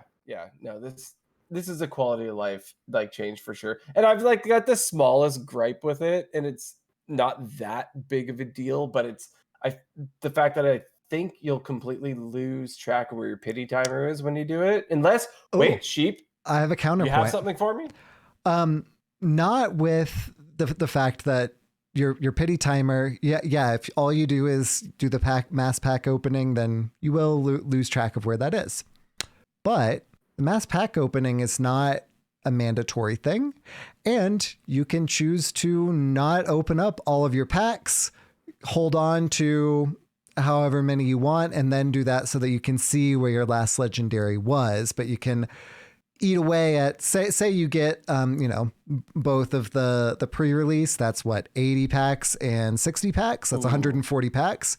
You can open 100 of them, keep 40 because 40 is save 40. I was just thinking that you save 40. So whatever you do, open everything except for the last 40. Okay. Meanwhile, I'm just gonna have it open all of them. No, because I never buy enough. Like, so I'm always like 5 or 6 legendaries short, right? Mm-hmm. So at that point, I'm not gonna like. I need to know where my pity timer is because I'm not purchasing more packs. Like I will buy the pre-purchase, and I don't buy more packs after that. So I want to know personally. I want to know exactly where I'm at that point. Yeah, and the fact that you can kind of cut it off in different increments, you can do that without sacrificing knowing where in the pity timer process you are, which I think is a really well executed kind of way that they did that thing. I think one of the better advantages to opening up the traditional way, which is like pack by pack, is that if I see like an epic or a legendary, I'm definitely reading it and I'm definitely like becoming aware of what the card is and what it does. I feel like if you're looking at it like one by one, you're really figuring out what the cards are. I mean, the commons might not catch your eye, but if you keep seeing a card pop up, you're more likely to like learn it when you're going through the cards.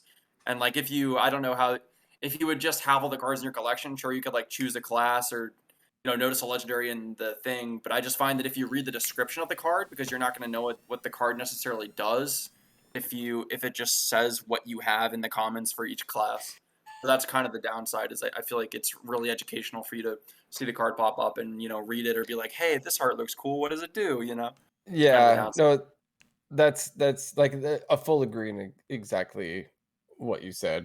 that's like one of the things that when I was more of a free to play player, I was definitely doing like, but I also didn't know that there was a Hearthstone community at the time. Like when playing back in the day, I had opened a card. I'm like, whoa, like what is this? I didn't know there's like a website like Hearthpwn or whatever that like showed them ahead of time. I had no idea, but no, like it's a really good point. Like exploring them, opening them, like when you buy a pack of physical cards and you're reading that card for the first time, like that's a really cool thing. And not everybody looks this stuff up on the internet like we do. Like we stay on top of it and we look at this stuff ahead of time because, well, obviously we talk about it on the podcast.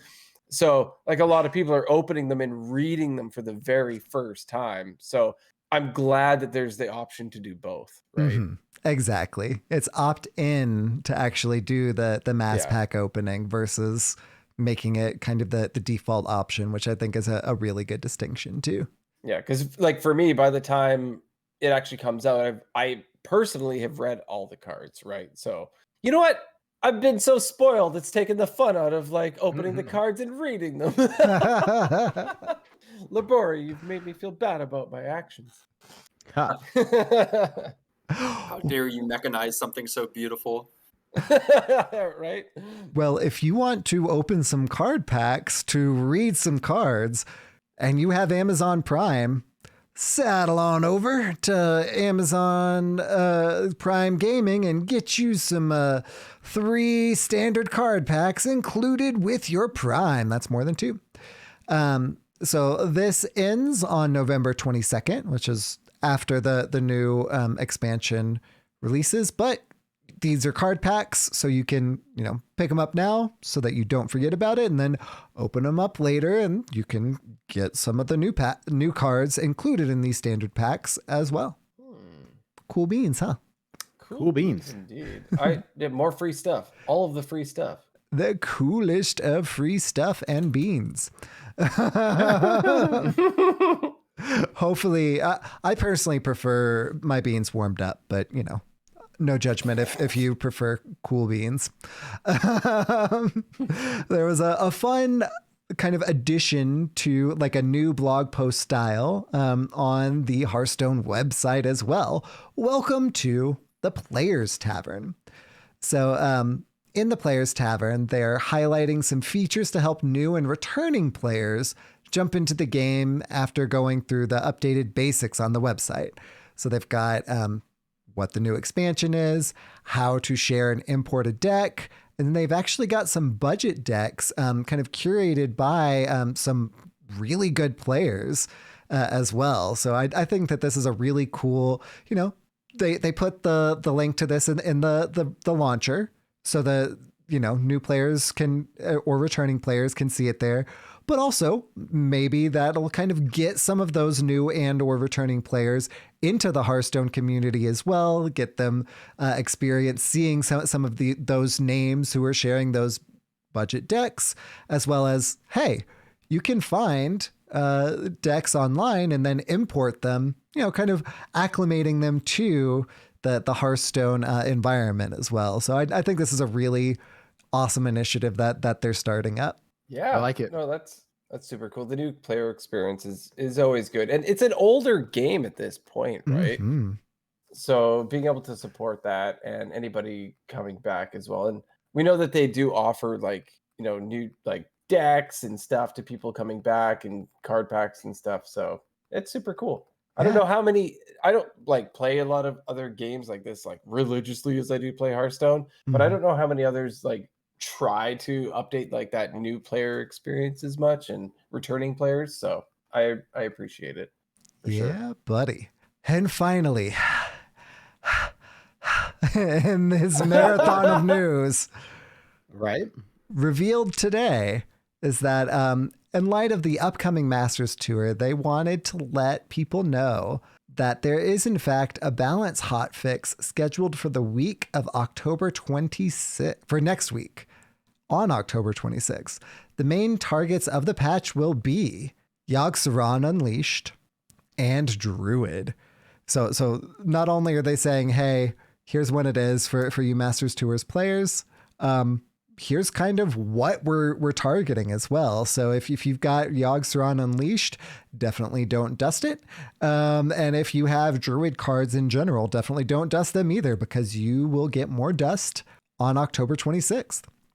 So instead of their usual balance teaser and patch notes blog, they plan to get the changes finalized and the patch notes out on the forums as soon as possible by early next week. So they're looking forward to seeing what we think of the upcoming changes and what the competitors are able to come up with in the new meta. So a little teaser of things to come, which is pretty neat too. Whew. Well, Pretty cool. that was some really exciting stuff, but I think my buddy Hydra might need to ask someone some advice to kind of cool us off after that really exciting bit of news. And now, unrelated advice with Nate Wolf. Well, Nate, this question is for you. That's why I didn't speak. All right. And it's not unrelated advice. It's related advice. You are the Godfather, and I am old. no. So you know, the show has been going for quite some time now, almost at 4 years. It would be 4 years in January, I think. Wow. It's been quite a while. And I've been on it with you for like 3.5 years at this point. And there's gonna be a period of time where you're not gonna be here. And so I need some advice, buddy, because you know my buddy's not gonna be here. All right. We're gonna be carrying the torch for a bit. Your seat will be there, but I guess what I'm asking is some advice for going forward, man. Like we're gonna keep doing it, keep chugging along, but like what can you words of wisdom, I guess, for Sheep and I as we can continue on in your absence. Just don't suck and you should be okay. Oh, that's going to be hard.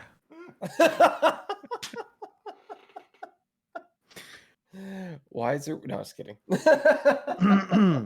Yeah. No, I think that, you know, as long as you're just have fun with it. This is for legit advice. I think this is the deal, right? With the podcast, like the whole goal is to just have fun, hang out with the friends, talk shop, have fun. And like, as long as you're having fun, it's good. It's good to listen to. And I think for me, like personally, like listening to a show, if they aren't having a good time or they aren't having fun or they don't sound, you know, genuine, then I'm not having a good time listening to it. And so as long, you know, just be yourself, have fun. As long as you're enjoying the game and the content and stuff, like, you know, just have fun hanging out. I think just keep doing what we've been doing, and that's the show that I know and love for sure. Yeah. Well, thank you. Like I said, it's always been great. You've always been. I'm acting like you're leaving me or something. But... I'll be around. I know you'll be. But I know it's not quite the same. I understand. Yeah. But I just, you know, wanted to get that in and you know, touch back on the fact that what you've done, like all of the art that you do, like if anybody is watching the podcast right now and you're looking at everything on the screen, the beautiful borders with the wild vines that go around our faces and the backgrounds, and the fact that there's like an animated background that's like going on right now. Like Nate does this every single expansion. He builds like a new one and he posts the show, like he edits the show. He does like so much work. He's commissioned art, comes up with ideas for art, listener series ideas, like all of this stuff.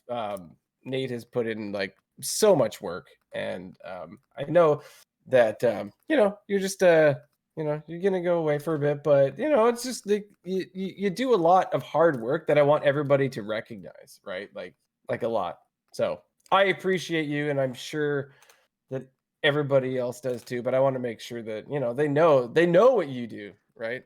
I appreciate that. Hey, I saw actually I looked on the Hearthstone Art Assets website, and they have the key art for the new set, so I can start working on my old Western themed one for the next backdrop. So stay tuned. That'll be fun. It'll be pretty rad. But no, I appreciate that. I have fun with it, and I think that's the key, right? Is like it's just having fun. So yeah, good friends and good fun, and that is the key, I think, to success in my mind. Well, thank you. Wiser words. Do we have a serious question for Labore? Like, how does he eat his macaroni or something? No, or do you want to end it on like? No. I just feel so somber.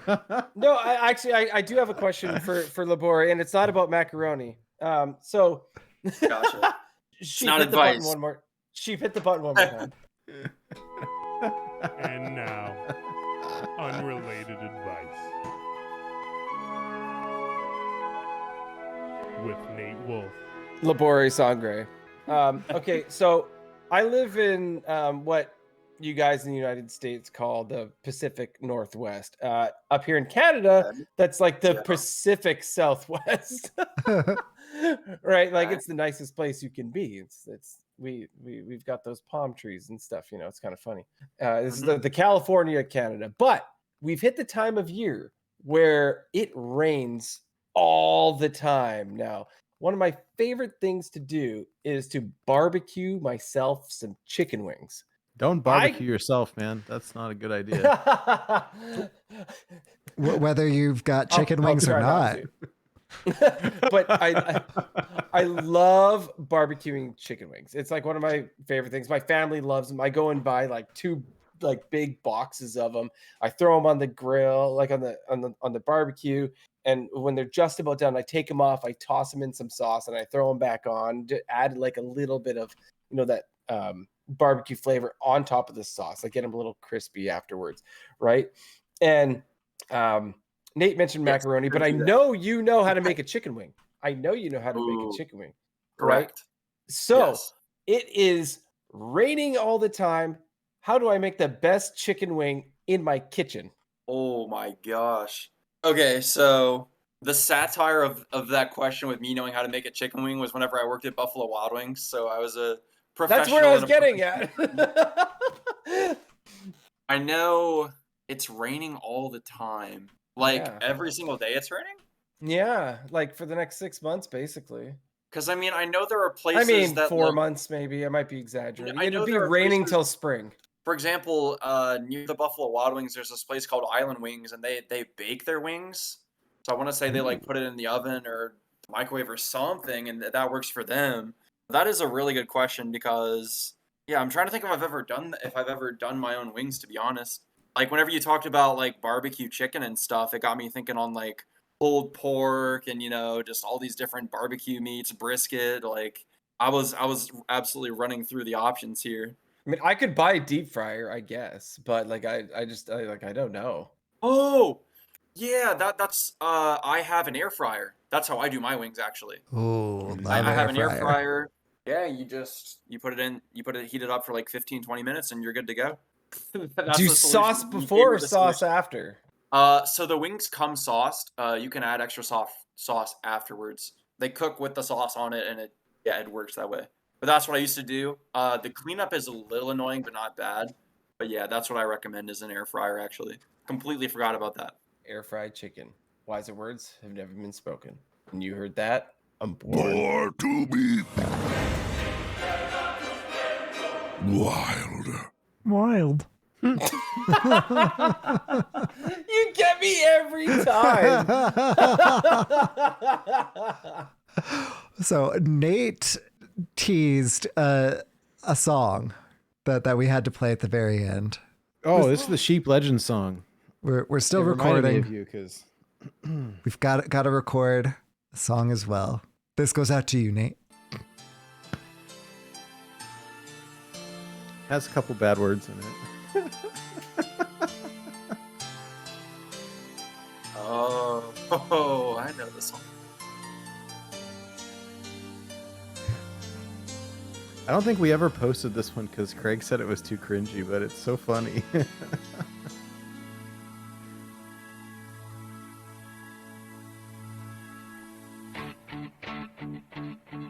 Look,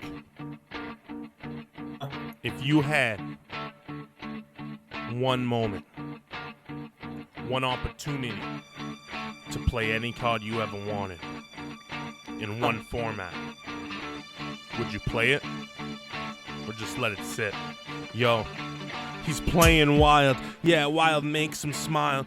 He'll play standard every once in a while, but it's just not really Craig's style. He gets to play games with cards like Defile, even in 2 years when they rotate out. Yeah, that's what I gotta shout about, is we get to play cards when they rotate out. Isn't that what Hearthstone is all about? Playing with the history, man, it ain't no mystery that in Wild we get all the perfect synergy. Secret Paladin, Murloc Paladin, all the Paladins. It's really lots of fucking Paladins, but we have giant decks too. Giant Mage, Giant Warlock, fuck Giant Zoo. I don't know, but I love it, man, don't you? Come and play Wild and you'll love it too. You gotta play some Wild, you'll love it, you know it, because once you play it, you won't let it go. Yeah, you get one shot, you gotta come and play it now, cause we get to play the cards once they rotate out.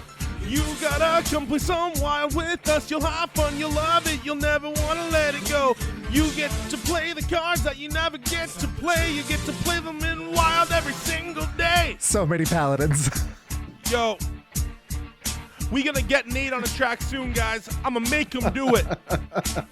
Shout out to Team One Trick for holding it down for us in the Wild. We ain't got HCT, but we got you guys, and that's all we need. Keep it going, guys. Keep it clocked in. Wild format all day, every day. Word. Word to your mother, because your sister just doesn't listen. Is that one on the website? I don't know. I'll have to check. Oh my gosh, where did you post so many paladins. where did you pull that up from just now? I have it in the I have a this is the vault. Yeah. Oh my gosh, I forgot. That one's so funny. There's All the old paladins. ones. There's old ones that aren't on the there's a Man, that one actually was so, I forgot about that one. there's like 20 songs that didn't make the website. Whoa. Yeah, there's a lot. That's we more may than have two. to. I'll get them to you guys, but or I can put them up on the website. But yeah, we should maybe do that. Wiser words have never been spoken. And you heard that on Born to be